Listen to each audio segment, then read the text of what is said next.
Bandeko balandi ya Congo Millennium mbote na bino esika nyonso ezwami bino et surtout boye malamu na émission na biso l'invité ya mokolo ya lelo oyo tozali na esengo ya koyamba po na bino Saint Thomas Bukasa buka mona buka kwikila c'est-à-dire yeso amoni te andimaka na ye te po Saint Thomas ya ntango ya Bible te na ntango na biso mpe azali tosepeli toyamba ye ye azali analyste politique aza journaliste azape chroniqueur musical parce que air moro musique air moro politique yé a tout nyonso donc yango to yambie moko lelo Saint Thomas bonne année.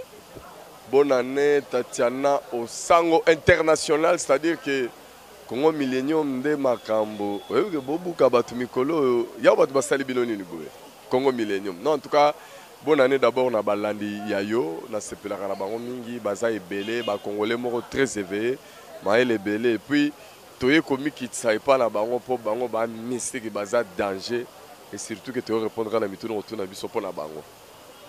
Saint Thomas Bukasa question à liboso ba ebisenga so yambi Saint Thomas tuna nan to vandara bo to mona ba réseaux sociaux epanza nyo dirkab ya chef de l'état a convoqué JB Mpiana eza solo ah te za solo te eza solo te za Imour, voilà, Mastana Bissot, bah exploiter bah télévision locaux, ah ouais, bah locaux bah Eric Nembale Mamninga na Bisson de Roya Papa Molière, hein, on vient à Papa Molière, Papa Leki, Yazaka registre na Kin 24, à Saraba blague na Facebook, na ba WhatsApp, y'a le bah bloco bah réseaux sociaux, avantage on a kuta nango, malamu nango, na sepela nango.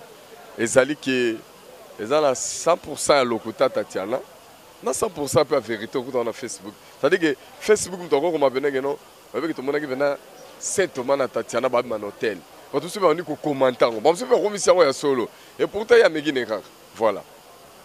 Merci beaucoup Saint Thomas Bukasa kasilika mosusu pe ezali parce que to lobela ga yango na émission moko na yambaka awa lelo Félix Tshisekedi président kaselo ko moko toko kamwa na IDPS po basi balati so déjà kazaka wana ke Saint Thomas paramta IDPS yon to tunu question o parce que toko kamwa lelo baiki tomba komita la balobi ke bango bazé na besoin que système ait changé mais apparemment ba on a quoi système ezo changé te il paraît parce que ça nungu que Fatine Ngazaboe azo travailler car mettre dans l'ombre président sortant Zakak. Merci Tatiana. Question nayo, il y a 1000 questions au même moment. Oui, bien émission nous tourna kanga mamba Daniel Safna Mike Mukebai. On se souvient tous. Moi les loba Eli hein. Na bisa que ba montaka ba cher wana juste pour la base à la Eli, ce sont mes confrères. Ezaki na ngolo roté. Et likambu ya Fati Félix qui a ça nommé ezaka ba me batu bakosaki batu wana ti ezaka ba le me batu bakosaka batu tour moko boye bakosaka batu bena makasi nde bango batu ba memi lisolo na puisque ba yebi ke bakosaki batu ngai na kolinga batu ba otala yo bazonga l'émission ngana o to sala ki wana ti pona yebisa ko vérité nyonso c'était à l'époque na bi Tatiana Osango lisolo zoka o candidat commun eza candidat commun na balo bakino fatina longwa o bosani lisusu na yebisaka ndenge wana ke objectif na bango ezande tellement bango to basi bamona ke fatina de candidat commun yango mo guerre wana eleki makasi ke yende donc yende fatike la mutu moko boisika c'est-à-dire que ta mutu wana a pesé 2 kilos te na politique mais faut que tu les isika nanko puisque bazamona vraiment mabe ke ezala fati yango no moni après avoir bango kokosa batuna lisolo na ya candidat commun et bamoni ba échouer bamoni la même personne bango ba écarta qui ba combattre totalement na vie na bango a commis place sango cette façon à aider batu bango ba kosaka mikolo nous c'est quand on le bana bango que non mutu wana za nommé c'était juste pour mentir et puis ti lelo ayo kutinga naza na siège ya IDPS non seulement que kozala membre ya IDPS te po ata président intérimaire o ba uti kolome sikoyo kabunda soka kitiawa yeso ke wata kane membre na ngai te oko kuta na ba structure rebelle abato ya IDPS ba yeso ke wata ka membre na bisote mais tout simplement dans la saga défi belé na bande konanga ba journaliste bande konanga ya presse bosé belé na la saga défi toi tu sais on était avec toi na CCTV non tozaka no na CCTV na ralik momona kuna spécialité na reportage ka biloko IDPS na yebisa bato nyonso que moi j'ai pris l'engagement au sala étude sur IDPS kolane la comportement bato IDPS koyeba fonctionnement nango koyeba comment baza structuré koyeba comment ça fonctionne ba cadre ba membre ba parlement debout. C'était une spécialité pour moi cause ezagini en réalité ezagi le seul parti ozagi ko bunda pona mboka ba parti nyo somo na ke ba bunda na pona mboka te ba bunda pona intérêt ba président na bango ya ba parti na ba mutu mo za bunda pona mboka te okoko sillonner Congo Momba Kinshasa Momba seul parti na mona ba comment mentionner les arabes bango le peuple d'abord mais pour preuve Tatiana na bato ba otala biso na monde entier moi ke ba boya par rapport évangile nga na terre bango soko moniter kondimate lelo ba caméra ya monde ya ba loko ya ba tutu ba koma oya wapi comment il y a IDPS lelo ngai na modu kana sala sunga moko ndenge zalaka na banda ko na zalaka ko tia caméra ka ngamoko banda bazana siège na bango na 10e miriku na kati erona bazana mavungu caméra ka moko ya Saint Thomas ya ka ozwa ba matinée politique chaque jour erona batu mususu bayaka te batu mususu bayaka te mais lelo moni réalité zanine IDPS a comme na pouvoir qu'est-ce que les gens n'ont pas dit oh bokanisi na ba ville morte besoin pouvoir bokasi na ba marche besoin pouvoir ah tana ba tora ba santé terre nyoso balobaka lobaka bila oni balobaka besoin pouvoir te mais moi j'avais compris que non lorsque j'approche ces gens je sens beaucoup de réflexion et ça na batu balandela ka via makamamboka koleka ba membre IDPS te wallahi billahi ça dit que ata omoni maman wa memaka bassin il suffit au tchele micro koloba yo moko zana ba no simaka micro na tango ke na ba parti politique nyoso na mona batu balinga koloba batutu babanga koloba. Tout le monde a banga koloba. On a le président, il y a que le président qui peut parler. Les restes ne peuvent pas parler. Mais awa, au goût depuis balabala, au banda banda kuti kwe, aux autres chaka micro na, mon amututo na besoin koloba. Attends, ta sécurité na besoin koloba. C'est pour dire que ici, batu baga libre. Et c'est ça aussi la vérité. Alors, vérité wana oya okolango, ya kamutua IDPS. Non. C'est que le loba vital kamere baron batua IDPS, bakinke mouluma baron batua IDPS. Ce qui veut dire que même Joseph Kabila, comme il y a IDPS, pour la monnaie, il y a un président IDPS. C'est qu'il n'y a pas comme il IDPS. Non, il y en a à un moment donné, les Congolais, les Belges, les Belges, culture à autant à trop. On dirait autant que trop ce que tu as soumaïl. Tu es trop le roi intellectuel, moi, Bazoba. Tous ont su qu'en réalité, un candidat comme on a. Mais c'était quelque chose monté, il y a opposant contre opposant. Dans le bas, quand on a une émission, dans le lobby, avant, Bazao Sabino, qui a été, biso. Tu as un problème là-bas, tu as caché, tu as un problème là-bas, tu as FCC, tu as un problème là-bas, Kabila. Mais les lois qui combattre, est-ce que Kabila a son pouvoir? On dit que Ngana Monaka Bango Tongo, Ngana Saint Thomas, n'a pas jamais battu Makambo, Bango Romimone la Nami sur la Bango Morote. Les lois vont comprendre que Bande Kualamuka, je les aime bien, ce sont des Congolais. Au même titre que Bato FCC. Mais on se rend compte que Bango va salir plateforme na Bango et Bandeliti Souka Bazu comme opposant à Bango principal, Kachina Félix. Y compris parti au IDPS. Parce que faut te rappeler, pour mon numéro, il suffit de camboléguer 2 minutes, Babosani. Avant de créer plateforme, la Mouka, la marche le 26, il y a robot et machine à voter. La marche ne changera pas. Comment? Bandi ko finga mort. C'est-à-dire que bazo finga comme jamais auparavant. Ba finga sérieusement. Maintenant, on va salager la Mouka. Et à l'époque, Vital Kamera qui parmi ba marché, Rwanda. Il est pas à Kosamaki. Mais les lords ont bagité. A ébi vérité. Aïe côté bien neka kinke ipatika ki FCC mpanda na bité na nga kota raison. Donc c'est pour te dire que ngai ba qualifier ngam ta IDPS mais ba ko se rendre compte que ngam ta IDPS écoute tout ce que contrepoids sikoyo to bana kota na bato IDPS ba comme na pouvoir. Siko to to me mape bango likolo pour to kuta que état de droit et rozala slogan ou bien rozala réalité pour moni bato palu pe ba ko sarabiso. Oui bato palu ba ko sabiso. Avant bazo pouvoir bato baza livre d'or.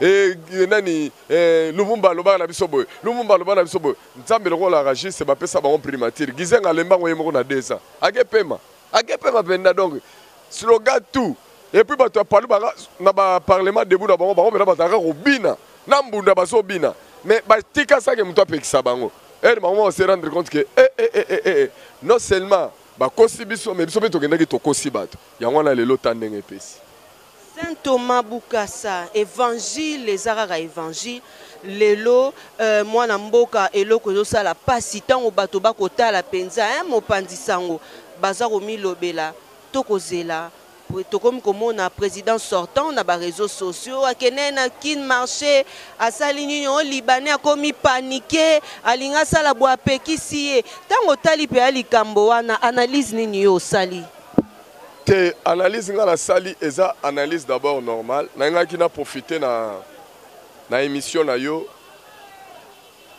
na lobela Joseph Kabila atiki pouvoir pacifiquement salinga plaisir à Rosaranate nazaki ko s'attendre te ka osala lelo wane wana makena nyongwa Saint Thomas ya ndenge nini ti lelo azwaki pouvoir atiki yango menga na tikali ko pesa ye vraiment crédit te kazaki président de la République parce que asala péché mortel on a zo reproché ti lelo aza le seul président dans le monde atikali ko diriger pays mais atikali ko zala très orgueilleux pour la koloba lango biso to lobaka na capitale. Donc sur ce point-là, on a pardonné Joseph Kabila. Et puis on a pardonné, ça n'engage que moi, Saint Thomas. Et il a raté beaucoup de belles occasions tout au long de mandat. Et à la difficulté, c'est tout simplement parce que Azalaki Kolinga Kosolo la population. Donc c'est ça quoi. Ah, président Dadim pour tous les petits Tshisekedi de miniature, content de te voir.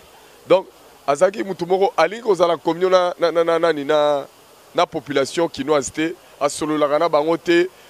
Contact du genre dans ba meeting ya lingala azao lingangote et ça c'est qui a fait que batu bayaki ko inaye ko leka ba collaborateur nae effectivement il me repère tellement ça moi voyant ndambu pour ngala lobaka nga que ça te que son tayi bilang te azazoba dans lobaka ngote mais je lui ai reproché ça mais c'est qui est vrai les lots après avoir comprendre le qu'on a kimi bango pe na pété bango nyos atiki bango sacrifier bango pourquoi sacrifier bango tout simplement comprendre que ces gens voulait me voir finir comme Mobutu et Mzee Laurent Désiré Kabila mais ngala lekeli bango na boule atali batu nyonso abi ah nzoka bato nyonso baza ba opposant te ba flatteur laisser l'opposant Isaïe DP sans président nango d'où ba gagner valablement na élection en tout cas fona ba bango ba gagner na pia bango victoire na bango mais y a pas c'est ça là qui ngezalaki que mutu alobaki apesaki machine comme machine à voler après élection akomo benga machine à gagner que yenda gagner nango c'est là où je suis déçu Tatiana.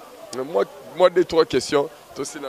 Voilà, tokomi na biso na suka na kokoba mwana mboka Saint Thomas Bukasa donc tovandi na biso ka na question na biso suka na likamuka ya président Kabila parce que lelo awa na UDPS bakomi kondima te Kabila wumela Kabila komi père de la démocratie Kabila komi père de la nation Kabila komi nani or babiloko ana nyonso awa yona baki na osala système a Peter Tiani likambo devoir de mémoire parce que na comme comment le quoi neti maloba apparemment échangé na UDPS te bato UDPS ba changer maloba te bato UDPS ba na réalité na bango ba kumbela bino banda kala pour rappel au moni problème ba kino lelo mingi bato fidèle génération fidèle baza na ba maîtrise penate ya marama politique historiquement par là Bilili Ali beaucoup consulté même ba film Mobutu 3 Zaïre beaucoup ta ba révélation ezebele kuna.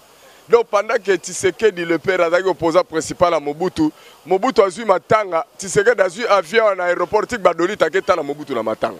Vous vous imaginez? Incroyable.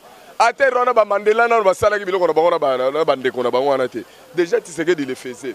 Mobutu malade na Nice, Tshisekedi a télémarqué côté la Mobutu. C'est à cette époque-là. Donc il faut faire la différence entre adversaire et ennemi. Mais batuna mo pena baza ennemi.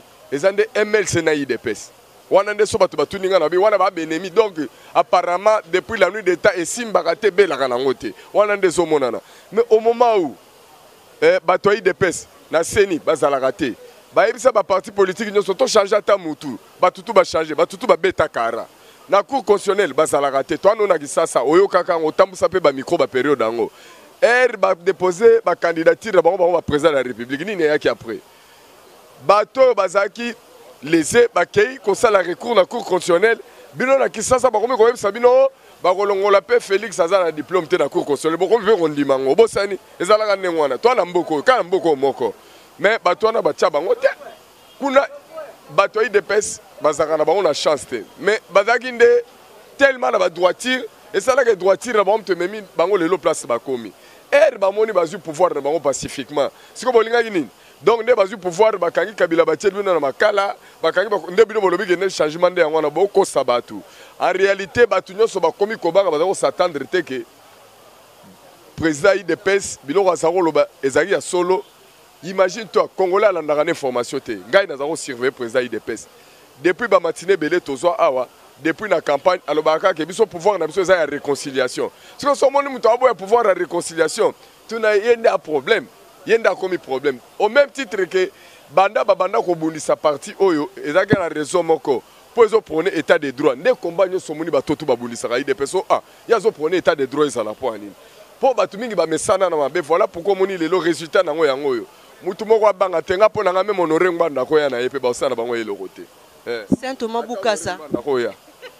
Aux assure. Saint Thomas Boukassa, 4 personnes bazako se présenter balobi te bazali ba candidat na likambo te bazala ba gouverneur, il y a Jekoko, il y a Kabuya, il y a Mwana Mboka Adam Bombole et l'issue gouverneur na biso sortant a besoin vendre l'issue. Point de vue. André Kimbuta te a retiré candidature ne vérifier kasiko.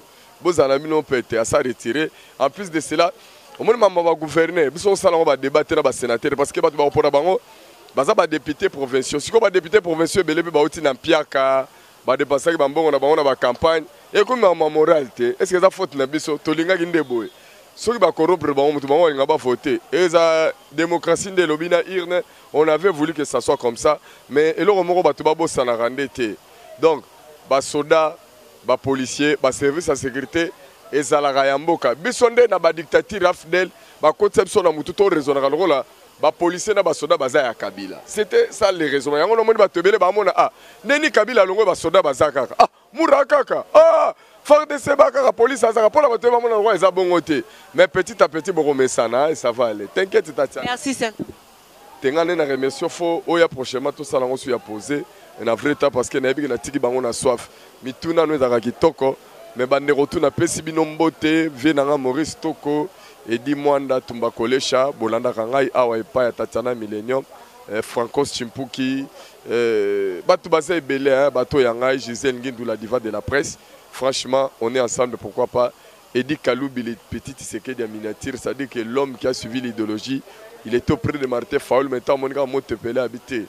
Martin Faoul, le Betifo, Nazongi Nanga Barotewana, Akenda, merci. Merci beaucoup Saint Thomas Boukassa. Merci à tout le monde de nous avoir suivis. Nous voilà arrivés pratiquement à la fin de notre émission. L'invité, Bobo Tonabino Nyonso Bozo Landabisu et surtout, na number one ya Congo Millennium, Papa Riki Dibenzi, le number one ensemble na la pomme verte, Maman Gouli, Motema Papa Riki Dibenzi, Maman Jolie Dibenzi. Merci à Champion, à ma gauche, éternel champion. Merci à Cécile Osango, la confiance du chef Serge Katembo. Merci na Bana Nyonso à Bandal. Il y a Paulin Polécha, les rassembleurs Mosangisi. Merci. Merci à Bébé Faïla. Merci à tout le monde. Boza et Belé Bino Baïbolingara Tatiana. Merci à Bino Nyonso. Na lingi Bino tellement mingi. Kasi soki nzambe a zongité. Retrouvez-moi Tatiana au sang au câble mère de la presse congolaise prochainement. Car na kati émission na biso oyo. L'invité Bobo Tobondeko Eko Bakorenye au Mabota Mabino. Os au sang les patrons. Allez, au revoir.